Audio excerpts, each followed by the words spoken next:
Hello everybody, welcome to the Incremental Gains podcast. Today's book review, 4,000 Weeks by Oliver Burkeman. It's the second time that I've picked up this book. The first time I read it, I didn't do a review after it. I picked up this book again at a time in my life when I'd just gone all in with jiu-jitsu. So that was my main source of income. I no longer worked part-time.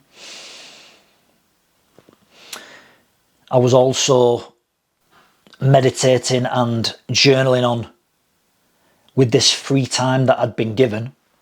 I'd created a lot of space for myself. I think Laura worked out the other day that apart from admin and studying and planning, actually delivering classes was only like 13 hours a week. So I'd created a lot of free space for myself, a lot of free time. And Laura will tell you that apart from one or two things, I've always trained, I've always gone in the gym. Obviously, jiu-jitsu is a big part of my life. I go through fads.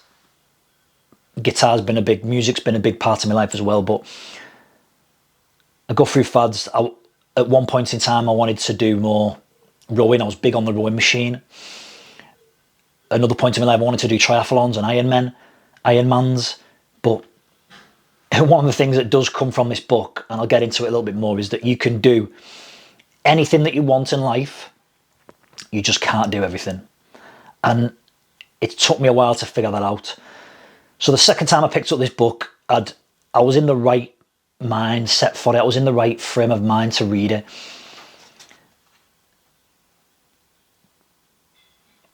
And it is 4,000 weeks alludes to the fact that an average lifetime is around 4,000 weeks. Now there's a pretty cool app, and it's not an app, it's just a website, but it's called 4K Weeks. So if you Google 4K Weeks, and it comes up with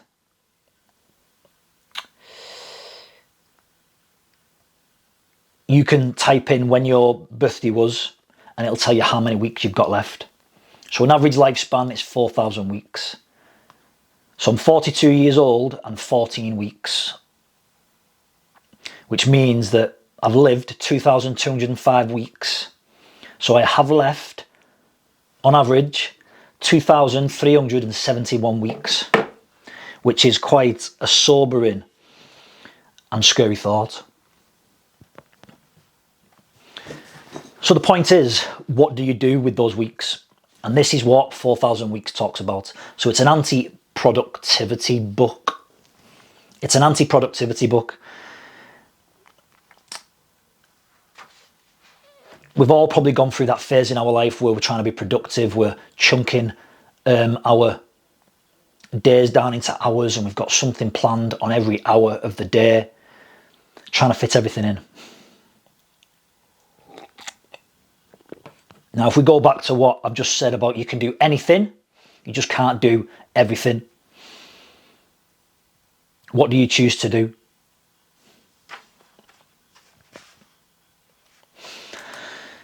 So now, let's rewind a little bit. I've been going through a massive, and I don't know if you could call it a midlife crisis, I don't know what, but I've been going through a massive period of my life, especially at this age, at the age of 42, thinking about mortality. And I know that's not a very nice thing to think about, but it's a realistic thing to think about, that you're not getting any younger. You're not going to be here forever. People who you love and care about aren't going to be here forever. So I've been thinking about mortality, more specifically my own mortality, and longevity. I'm also currently reading at the moment Peter Attia's book, Outlive. I highly recommend that. He's been on all sorts of podcasts recently, all the big ones, so you can find him on there. But he's talking about longevity and how to live longer, healthier. So it's not about lifespan, it's about health span. So 4,000 Weeks for me is a good, almost companion piece to reading. Outlive. Peter Attia's book's very deep in the science behind it all. And 4,000 Weeks is a little bit more almost spiritual, if you like, about if you're living longer or you're living these 4,000 weeks, what are you going to actually do with that time that you have?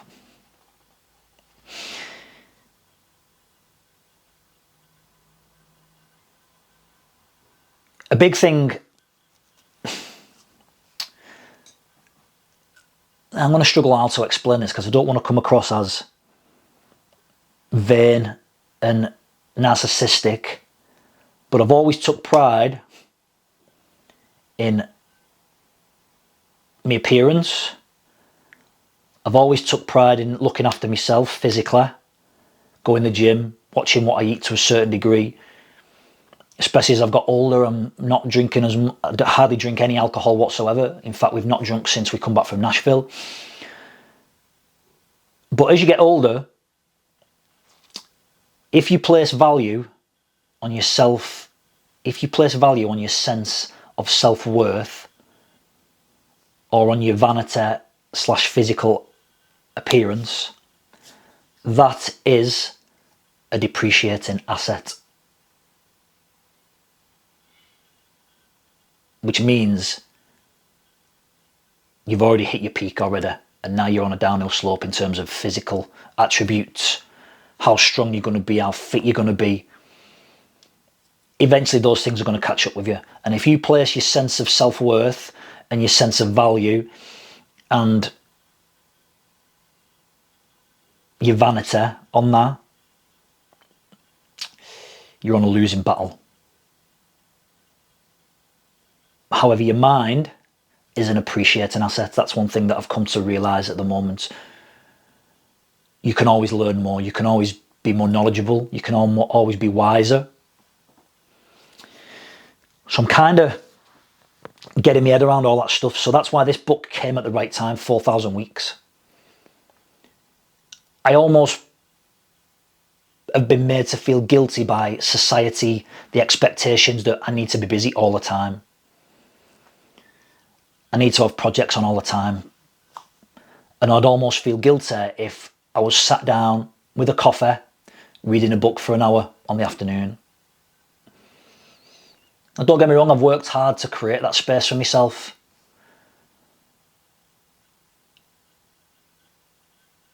And I don't think you should be made to feel guilty for doing things, spending your time the way that you want to, doing things that you love and that you value.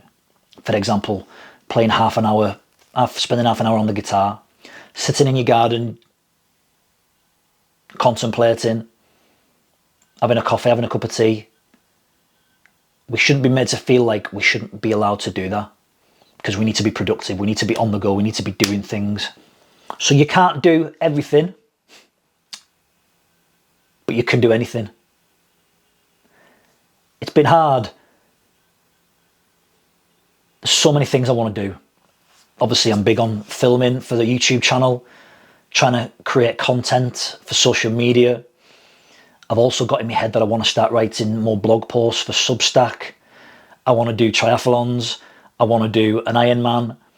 I want to get better at jiu-jitsu. I want to go training at more clubs for jiu-jitsu, do more grappling. I want to try and compete more. I want to play more guitar. I want to record some videos of some songs. I maybe want to do an open mic night. So much stuff that I want to do. I'm not going to have time to do it all. My email box is always going to be full. I'm never going to empty the email box. There's always going to be stuff to do.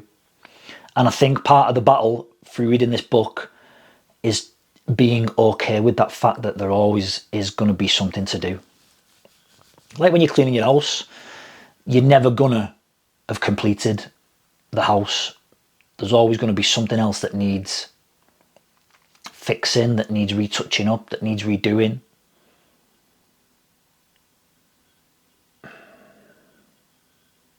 I'm glad I read this book for the second time. It just called to me. It was in the cupboard. I'd been going through this longevity and mortality phase, really thinking and meditating on that. And I picked it up, and within 10 days I'd finished and I'd read it. And then I started on Peter Attia's book, which is, like I said, an awesome companion piece for it. One's more spiritual and more ethereal. Is that the right word? More ethereal. A bit more contemplative. The ideas in the book whereas Peter Attia's book is a lot more based in science, hard fact, quite objective. Another way of looking at this, you can do anything, you just can't do everything, is choosing your regrets. This was something that I came across on the Modern Wisdom podcast. It was choosing your regrets. And what I mean by that is, if we get to week 4,000 and I'm ready to go, what will I regret? If you think about the fact that you can't do everything you want to do, choose your regrets. What do you want to have regretted not doing? Now, on a quite side note, there's a song that you probably won't have heard, but a country singer called Cody Johnson. In Nashville, a lot of the performers in the bars were singing this song, and it was out in the charts at the time, the country music charts. Cody Johnson, Till You Can't. Get it on your Apple, get it on your Spotify, have a listen to the lyrics. Me and Laura are listening to it non-stop at the moment. The lyrics are quite profound. It's an upbeat song with a quite melancholy lyric, but it's a good song. It really brought home, again, I'm a massive believer in being aware. The universe is giving you these signs if you're open to them. These books that I'm reading that are calling to me, the lyrics of songs that I'm hearing, are all coming back to this same theme and this same pattern of seizing the day almost. And I know that's cliche to say, and it's not possible to seize the day. You can't live every day like it's your last, but you can choose what you do with your time. And if you choose correctly and do stuff that you value and that you love, and not just doing something to make somebody else happy and for the sake of doing something, that builds up emotional health. And that is another indicator for longevity from Peter Attia's book. Emotional health is a big factor. So choose your regrets. What will I be happy with regretting not doing when you leave this world? And I think it's being okay with that. It might be that I'm never going to ever do an Ironman. And given everything else that I want to do, maybe I'll be okay with that. Another way of looking at it, which is interesting, is what are you willing to be shit at? What are you willing to suck at? So you can 10x your productivity in your chosen activities. So I can dial down on doing jiu-jitsu, I can be in the gym. That's obviously taking time away from doing these YouTube videos. If you're not going to spend a lot of time doing something, you're not going to be really that good at it. Choose what you're going to suck at. What are you willing to be rubbish at? Doesn't mean you can't still do it, but have realistic expectations that I'm not really going to get good at this because I'm not spending a lot of time on it, and that's cool. This is my priority at the moment, building the business or getting my health in order. That is my priority at the moment. So in terms of being social, I might suck at that for a little bit. And that can be phased in. I think I've only just really understood that now, that maybe you could phase that in, whereas like this month, I'm going to choose to suck at my social media because I want to concentrate more on family time. I want to concentrate more on real relationships rather than the relationships we have on social media. So I want to spend more time with my family. And then maybe as the 4 weeks progress or your quarterly goals change, this month you're going to actually phase out your health and your gym work, maybe because the business or your family is taking priority at the moment. I think it can work both ways. So you can't do everything, but you can do anything. Choose your regrets and ask yourself, what are you willing to suck at?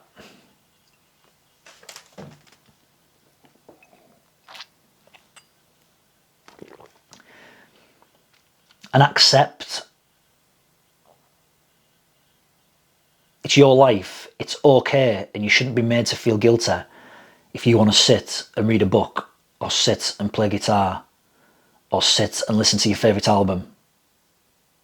Enjoy that moment. The book talks about being present, but not in a way that you can't understand it, in a way that you can't actualise, but in a way that's quite applicable, and you can actually start to action it and put it into place in your life, and about enjoying the moment. And life is filled with the moments, and whatever you choose to do with those moments is effectively what your life will turn out to be like. Yeah, I understand that sometimes you have to do stuff that's tough and that you don't particularly enjoy, but the majority of your time doing something that you value and that you love doing and that makes you feel good.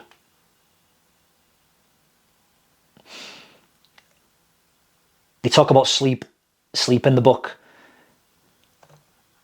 I value sleep and recovery. The big thing at the moment is that you've got to get up at like 4:30 in the morning and attack the day and eat the biggest frog first and all this. That's not for me though. I am not a morning. Anyone who knows me knows that I am not a morning person. There's no way I could get up at 5, 6 o'clock. And by the time it comes round to tea time and I've got to deliver classes and stuff like that I wouldn't have the energy, I wouldn't have the motivation, I wouldn't have the passion to do that. I wake up at 7:30. My day probably starts at 8 o'clock, 20 past 8.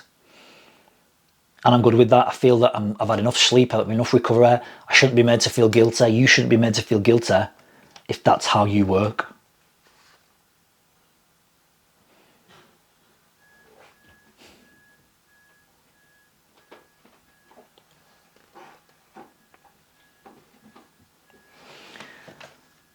But even though the book is an anti-productivity book, it still encourages you to plan your day. Not to the extent where every hour is accounted for, but plan in that you're going to sit there for an hour and play guitar. Plan in that you're going to, and it sounds weird, doesn't it, to say that you want to be a little bit spontaneous, which is another good way of, one thing I got from Paul Mort was, I know I'm chopping all over the place here, but different things are coming at me as I'm talking about it. Paul Mort spoke about having a routine that is baggy enough to live in. So even though you might make these plans, you're getting up at 7:30, 8 o'clock, you're doing X, Y, Z at 10, 11, 12, and then you're giving yourself an hour for dinner. And then you're going to play the guitar for a little bit in the afternoon. But inevitably, life is fragile and things will happen and chaos will ensue. And it's about having the baggy enough routine to adapt and fit into that. And being okay with it. Being okay with the fact that it doesn't always go to plan. How we handle change will essentially be how happy we are in life.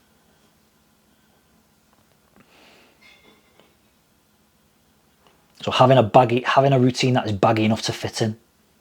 Not too strict. Putting plans in place that, yeah, I'm going to go to the gym at like 5 o'clock this evening, but if something happens, then I can always put that in another day. Because that's a cause of stress. The more structure we have and the more routine we have, and something doesn't exactly go to plan, then that is a massive cause of stress, and it's how we handle that stress.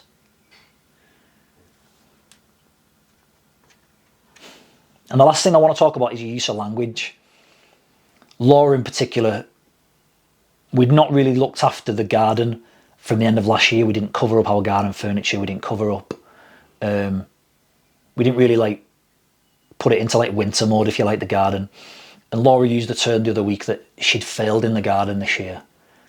And it was just that terminology that you use these words so many times and that becomes your identity. That becomes your belief system that you are a failure. And obviously she's by no means a failure, but it's the way she used that language. And you hear other people use similar language, that I am this, I am that. And over time, that constant use of language and the way you're describing yourself is not good. Be a little bit more forgiving with yourself. It's okay. You're never going to get everything done. I think that's one thing that it's taught me, this book, is that it's okay that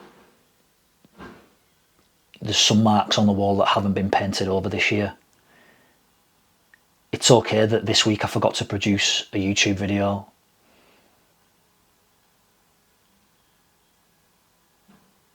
But it's not okay that I spent all week trying to be productive and I didn't spend any time for me, with the space that I created to enjoy the stuff that I love doing. I highly recommend this book. I know I probably say that about every book, but I obviously choose the books that I enjoy reading. I'm probably not going to finish a book that I'm not enjoying, so therefore I'm not going to review it. But yeah, I recommend this book. It's an easy read. There's some really interesting bits in it. Again, I've purposely not gone into great depth into all the different chapters and stuff, because I want you to read it for yourself.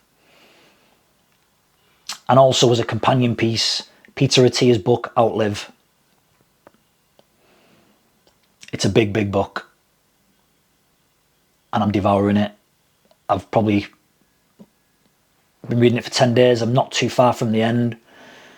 Really loving it. I can't wait to start applying stuff, what I've learned from it. And I'll be doing a video about what I've started to apply as well. Yeah, so 4,000 Weeks, Oliver Burkeman. I recommend you go out and get it. Give it a read, get it on your Kindle. And while you're at it, subscribe to us on YouTube if you like the videos.